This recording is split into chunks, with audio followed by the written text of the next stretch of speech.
Yo! My wheelchair. Hello. Good morning, everybody. What have you got in your bag that's so Yeah, important? my own water. All right, you've got water. Oh, nice. Hi. Morning. All right, how's it going? Who's hungover? None of them. No. Nobody drinks. No one's willing to admit it. God, you Torchwood fans have changed over the years. Good God. Come over here. Nobody's listening to you. No one's listening. You stay what you want, okay? You do what you want. Do not listen to nobody. They're just waiting for the next panel. They're not going to hear for us. Yeah, exactly. Yeah. I think this is. So good morning, all three of you. Morning. Good morning. Just going to start off with a little bit of an initial one. When you, over the course of the series, what was the parts of your characters that changed, that surprised you the most, apart from your death in your two's case? What was the parts that actually surprised you the most? And What was the what? What was the? what were the parts of the changes of your characters that surprised you the most? The first one I was surprised with was her meeting Mary and falling for Mary. Why are you looking at me? I don't remember that. Daniela Westbrook. Remember the episode Daniela Westbrook was in? Alien? Oh, female. Yeah, they were getting it on. Not Westbrook. Not Yeah. Westbrook. No. Daniela, what's her name? Denby Ash, that's right. Oh, what am I on about? Daniela Westbrook. Yeah, I do remember now. Yeah. Of course I do. So that was a bit of a surprise. But it was that. Sorry. But yeah, that was a bit of a surprise. But it made sense a lot, actually. Yeah, because she was looking for a connection, and she found that connection with her. So, and she happened to be female, and she happened to be an alien. It turns out, as it Double does. bonus.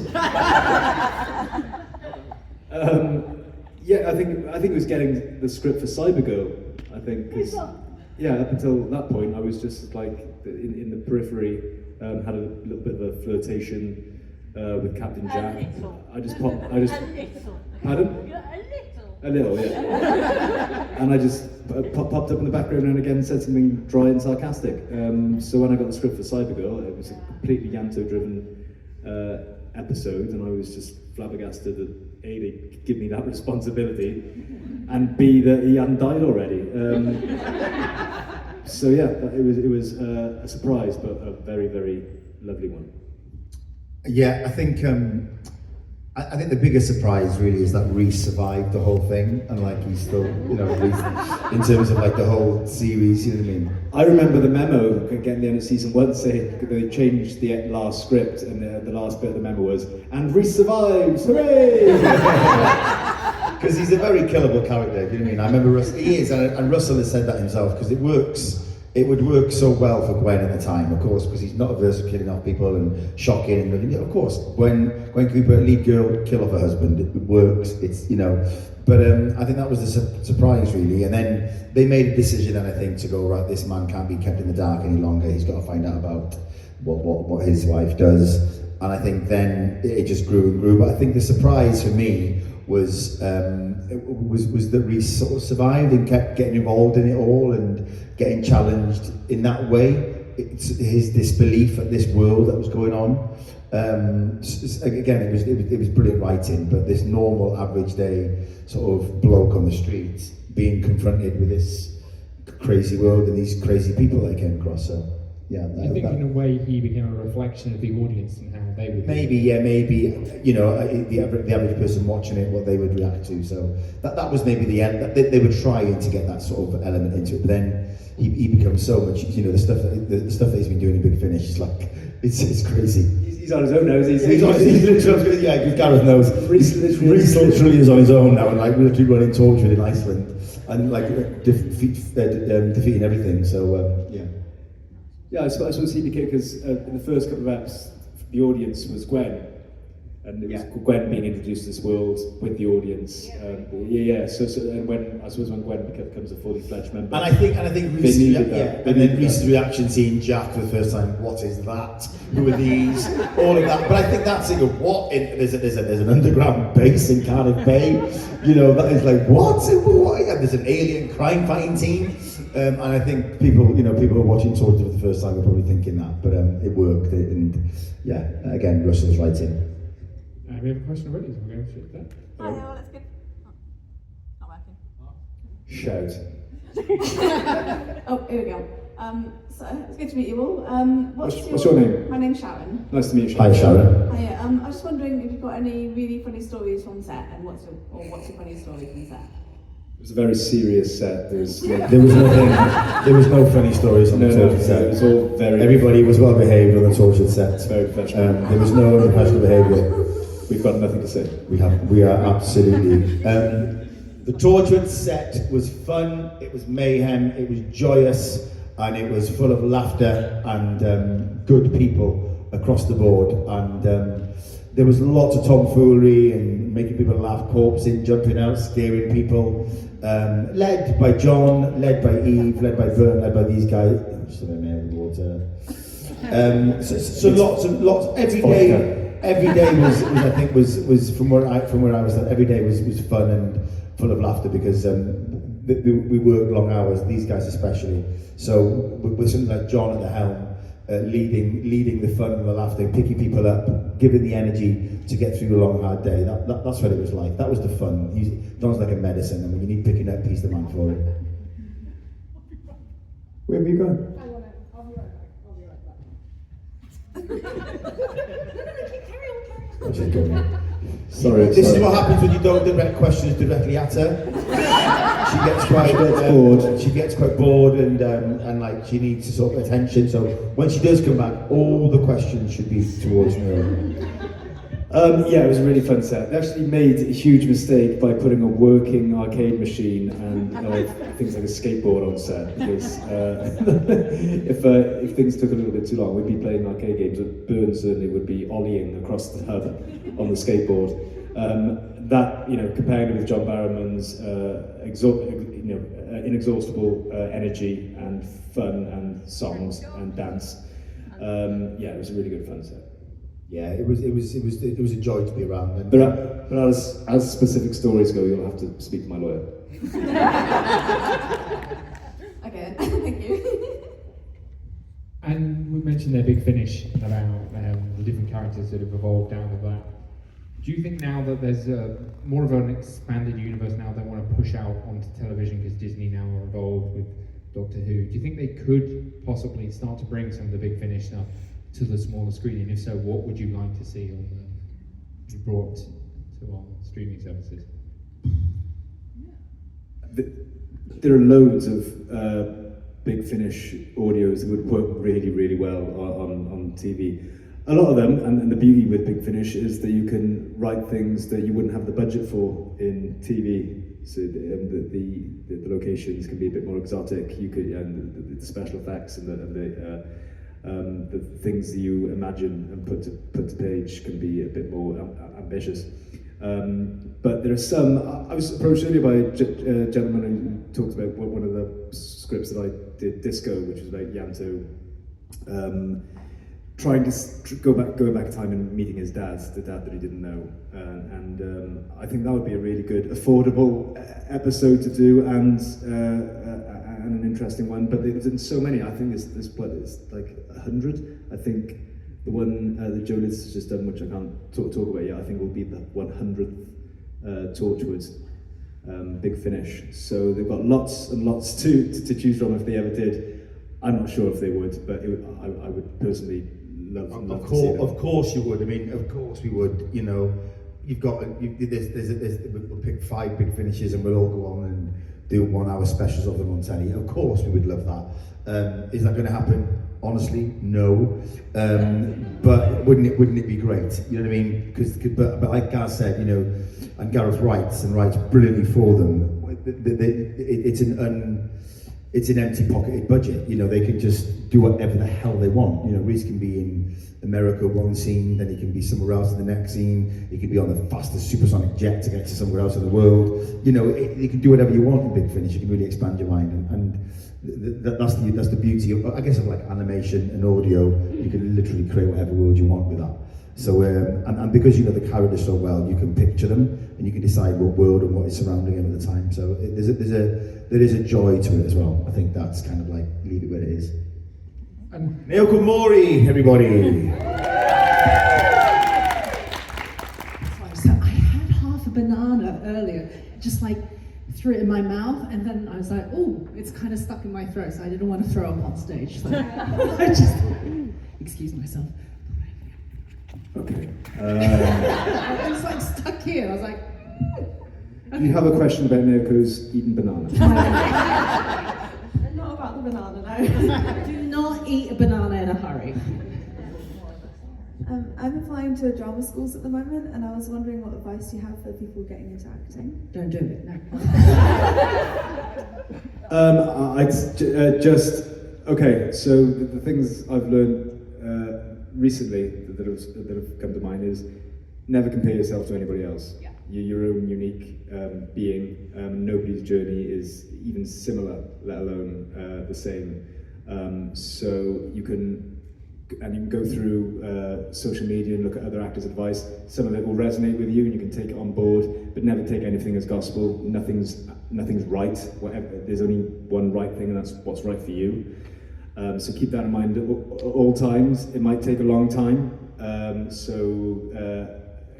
grow some thick skin and learn to take rejection, because it's never personal. It's always about, it's more times than any, it's about look and It's subjective. It's and what they'd originally envisaged. So you can come along and do an amazing, believable performance, but it doesn't match what they had. So never take it personally, and never take it as a comment on your ability. Secondly, just have. Secondly, I'm on fourth now. And lastly, just have fun. You're doing it to enjoy it. If you get to a point in you thinking, I'm not enjoying myself, then maybe it's not right. So I suppose I'm saying, make sure it's absolutely what you want to do. Make sure there's nothing else that you want to do, and nothing else that makes you feel as complete. Because it's hard, but go for it. Yeah, and you know, wherever you're applying to, I'm sure you have to do a monologue or something, or a speech or things.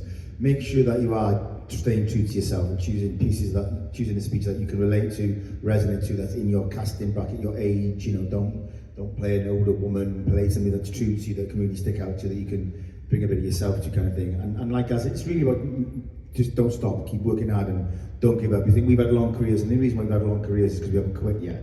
You know what I mean? Because actually, it's people drop out and not do it, or can't do it, because there's months and months of rejection for one big moment, and then there's months and months of rejection for one big moment. That's the harsh reality of it. But don't give up. Be true to yourself. Have fun. Don't take yourself too seriously, and never stop learning, because you'll just never stop learning. If you're seeking a lifestyle, then you're seeking the wrong thing. If you're seeking something that fulfills you, completes you, have fun with, then that's the right thing. And a lot with auditions as well, and it's hard, but you have to make sure that you're having fun, even when you're rehearsing a self-tape, you have to or audition. You've been given the opportunity to practice your art in a room or in front of a camera. That's the job. There's nothing, just try and convince yourself there's nothing beyond that. What you're doing, the audition or the self-tape, is the job. That's the day. I get to do this audition for you today. Yeah. I get to do this monologue for you today. I get to read this scene for you today, and just focus on that moment. What's beyond that is out of your control completely. It's up to the lap. It's in the lap of the gods and the universe, kind of thing. Just for that specific moment, you get to do that and enjoy it as if you're performing. You know, that's your chance to perform in that moment, to just do your best in that moment. And that's the sweet spot. If you're rehearsing something and you go, oh yeah, I'm having fun with this, and you feel something click, and it gives you a little elation, that's it. Whether it's right for everything you can do it for, if it's right for you and you feel connected to it, that's what you're looking for, because even if you don't get the job, you're then having fun and you're playing. If you're doing a tape like, oh, I hate this, I hate this, I'm just going to do it like that because that's what they want, and you force yourself to do it, you force yourself to do the lines, and it's a struggle, and then you do the tape and think, oh, I hope I get this, I hope I'm doing what they want to see. Then that's the sort of path to sort of destruction, sort of career-wise and mentally. Most important thing, keep working hard, don't give up, and good luck. Thank you so much. So it was a really long answer. That was like a seminar, wasn't it? And we'll be here next month at Hello there. I was watching back a lot of the Doctor Who adjacent shows like Torchwood and Class and Sarah Jane, and I realised that Torchwood is the only show where the Doctor does not appear in. So I was just thinking, do you think the Doctor as a character would be a good fit for a one-off episode or possibly a cameo? in Torchwood. Yes. I think he was purposely kept out of Torchwood because I think they were worried in the first place about sort of the content of Torchwood and kids who are sort of going, oh, my hero is Doctor Who, going, oh, my hero's in this show, which isn't appropriate. So I think that's why they avoided. And at the beginning, Russell always had said there was never going to be any crossover. It's only Torchwood could be in Doctor Who, but Doctor Who couldn't be in Torchwood. And I think it was for that reason. And also,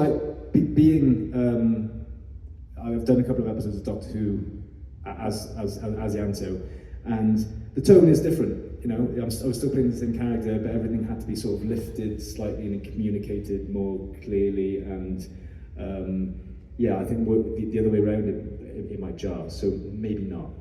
Yeah, because I remember seeing in series 1 we had the TARDIS being hinted at the very end, only to be connected to a future episode of Doctor Who proper.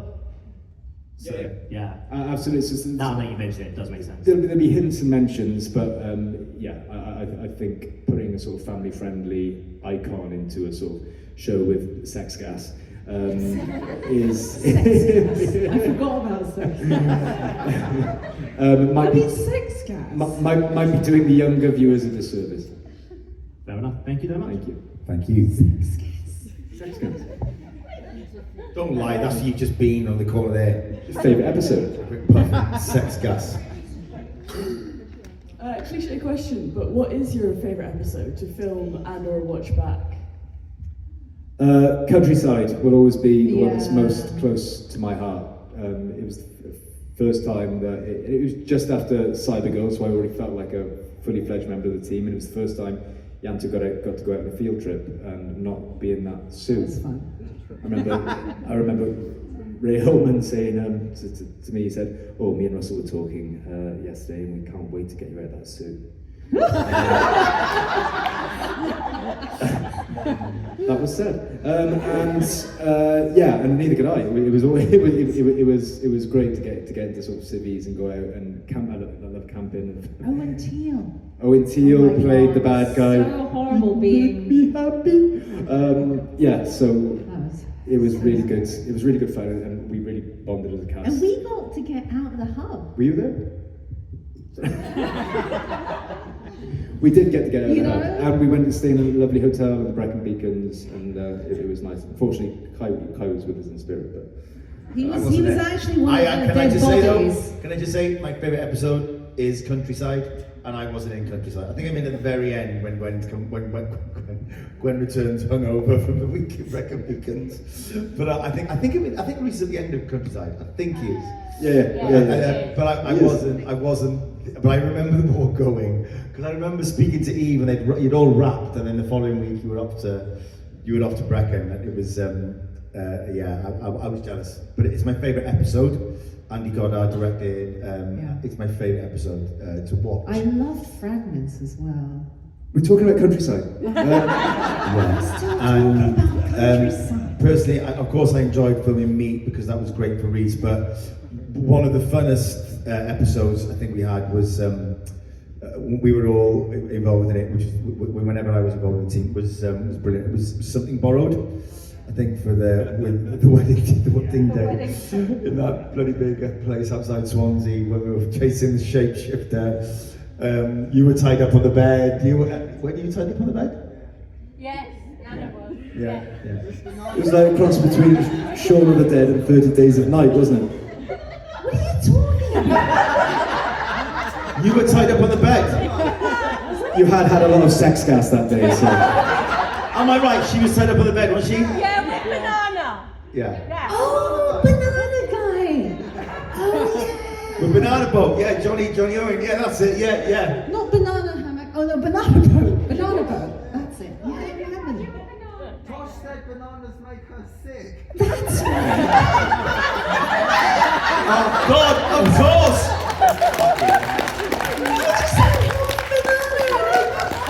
You just set up your own joke without even realising. That's planning, that is. That really is for planning. Oh my gosh. Whoever's recording this is gold. Yes. I mean, that's absolute genius. That is. That's genius. Something borrowed is a joy to film. An absolute joy. Tosh likes fragments. Right, Tosh likes fragments. Can't get it. Word in it. Which one was Franklin's now? The one where you all went back in time, you weren't in it. Well, you were. Exactly my point. It's the Origins episode where you discover how they all joined You had to Torchwood. rescue them from the building that had collapsed on them, and it was when Gareth found the fanway and Tosh. Well, of course they know. Yes, it was that episode. Banana. I've never had banana again. Which one was Tommy in then? Fragments. No, it's to the last man. Yeah. Encyclopedia. Incredible knowledge. Which one did you? What was that? What was that one called then? Tommy with Anthony Lewis. To the last man. To the last man. The last man. Yeah. What's Fragments then? Fragments is the one. It's the Origins episode. Stop it. Stop it. He's winding you. I'm not. I swear to God, I'm not. Just answer. Which one was meat? Is John in all of them? Yes. Bastard. Come on, good question. Thank you. Thank you. Sorry about that. Let's have some more. Don't be shy. Come up. We're going to try. You've got some and good keep the questions. answers You all know short. about this show better than we do. Come up and ask us some questions. Come up and ask some questions about it. Come on, test our knowledge on Torchwood. Come on. Come on, we got a queue of Baldur's Gate people outside. Seriously, come on. They're going to kick off in a minute. Who are these cunts? No more questions. Nothing. So Yeah, come on. That's what we're after. Don't be We shy. have 10 minutes and 30 You've got 10 seconds. minutes to get as many questions as you can, because this is our last ever convention for another 7 years, I think. 7 years. We're not allowed to do any more.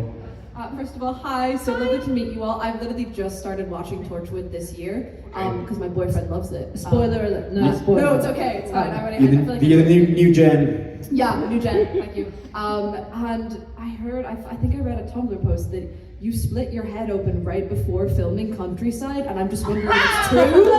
God, it always gets exaggerated, doesn't it? Always gets exaggerated. Yes, well, no. He just bonked his head. It was the first night at the Crichton Ross hotel. Hotel, which was deep in the Brecon Beacons, surrounding by Miss, a lovely place. It used to be a TB hospital and is supposed to be haunted. Anyway, I digress. We were in the lovely old-fashioned bar, and it had a very traditional barbell, which was hung from the bar. Barbell, but a barbell. I was doing the action. I think she knew what I was doing. I wasn't doing that, was I? Alright, carry on. Which There's was 9 used to minutes. ring last orders. In a tradition, we go ding ding ding, last orders, drink up everyone. And anyway, so yeah, it was. I smacked my head on it. I was dancing around. And he being a didn't fool. bleed, like... I didn't crack my head open, but everyone did drink up and leave because it was that loud. So, boom! Oh, it's last orders. Let's go. And then I did sort of have a bit of a concussed moment where I collapsed onto the settee, but that could have been drink. But yeah. Thank you. Thank you. I also have one for Naoko, if that's okay. What is one of your top 3 favorite Tosh moments? Because Tosh is my favorite character. Sorry, guys. Yay! What? I know. Top 3. You've asked him for top 3. Yes. You've got 8 minutes left. If these guys don't get time to answer on your head, but you've asked for top 3. Go. Okay, top 3 Tosh moments or filming moments? Oh or my top... god. Filming moments. Oh, okay. Well, I think I mentioned this yesterday. There was an amazing day where I had to snog Anthony and Brian Dick on the same day. So that was like a career high for me. You know, get paid to do this. It's like, you know, kissing one guy and then without gargling, kissing them. Yeah. Anyway. So that's sorry, not very PG. Tosh moments. I as hard as it was, I loved my moments with Tosh's moments with Owen, like the cheese and onion sandwich, and it kind of broke my heart to play those scenes. But I loved those scenes with Owen. I also loved being the different Tosh, the outgoing cleavage Tosh, sort of in Adam. That's it, that's 3, done. That's all we have time for, guys. Wish you all a happy Sunday. Thanks very much for coming. George and Pam, everybody. That's 3.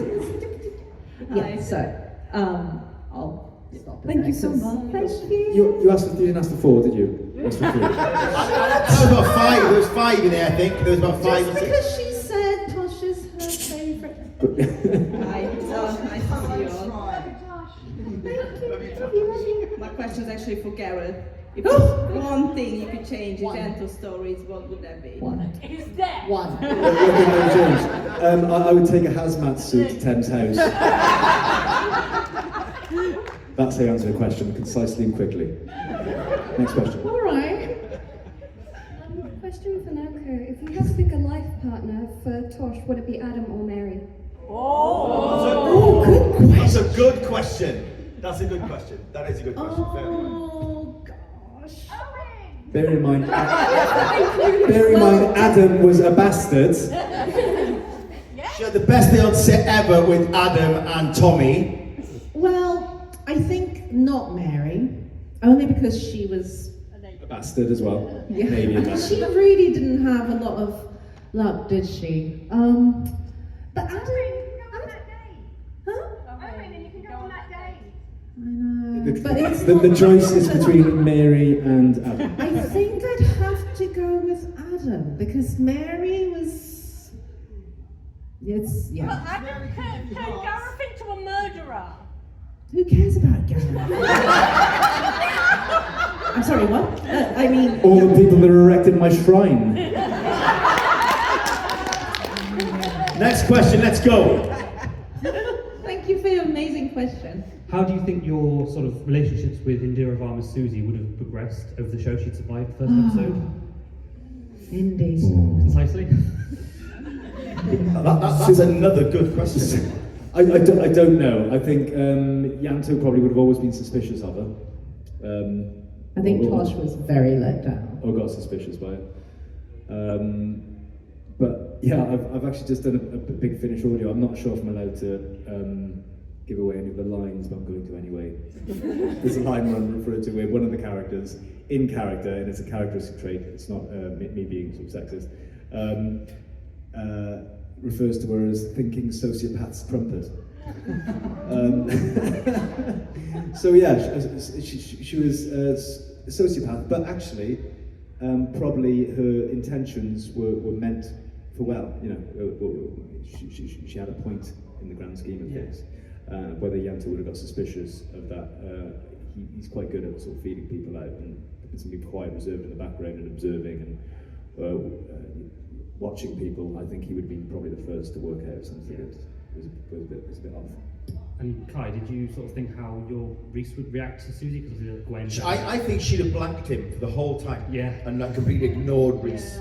Like, who is this fool of this man coming in? I think he wouldn't have been very well. He'd have gone home to Gwen going, God, she's a bit cold, isn't she? Yeah. Maybe that sort of feel, I think. Good question. Yeah, good question. Good question. That's a good question. Probably best question you've had all day, I think. I'm going to say, yeah, good question. These other guys like, yeah. Hello. My daughter's just come to London. She might be able to watch Torchwood because I've been. How old is she? She'll be 14 soon. How would you describe Torchwood to somebody who's never seen it? A sex gas fueled romp with crazy ass people led by John Barrowman. I think it's a world where you're allowed to be anyone who you want to be as long as you're not hurting anyone, kind of thing, but also, what's the thing we used to say? Outside of government, blah, blah, blah. That's a given anyway, isn't it? Outside the government, beyond the police, outside the government. Oh, God. She said far too much. Sexy alien hunters in Cardiff. Full stop. Yeah. One other question, can I do that? Is that alright? Yeah, go on. Fill your boots, love. Fill your boots. What was it like working with Thingy on Kiss Kiss Bang Bang? Who? James Masters. Which one was he again? You'll know him as Spike from Buffy. So I've worked with James twice. Was he in Torchwood?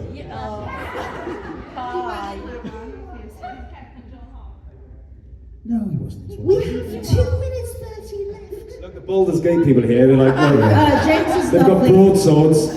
James is lovely. James is lovely, but he needs a carer everywhere he goes, obviously, because he's got a. Well, he's got a, you know. Yes, I'm a carer. He's Right. Okay. He's getting on a bit. I'll answer your question seriously. James was lovely. He was a little bit taken aback by our sort of energy on set, but he quickly got used to it. And we actually did some gigs together. He was in the trailer next to me, and I heard him playing the guitar one day. And then he just came in and was like, "Hey, dude, you want to jam?"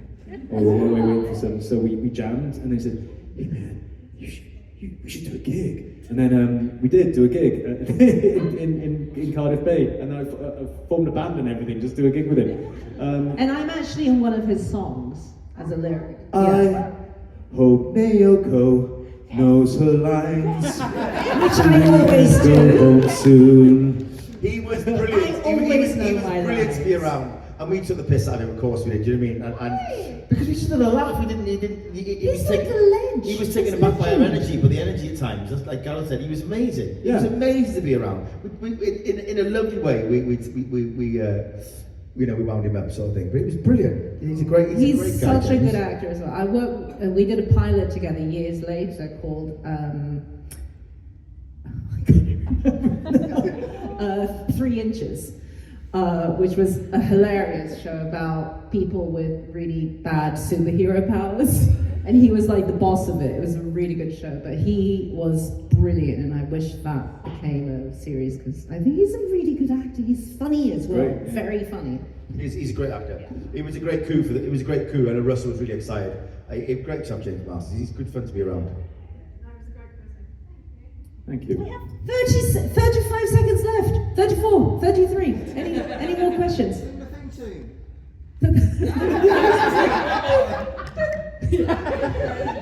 Shall I ask the band question?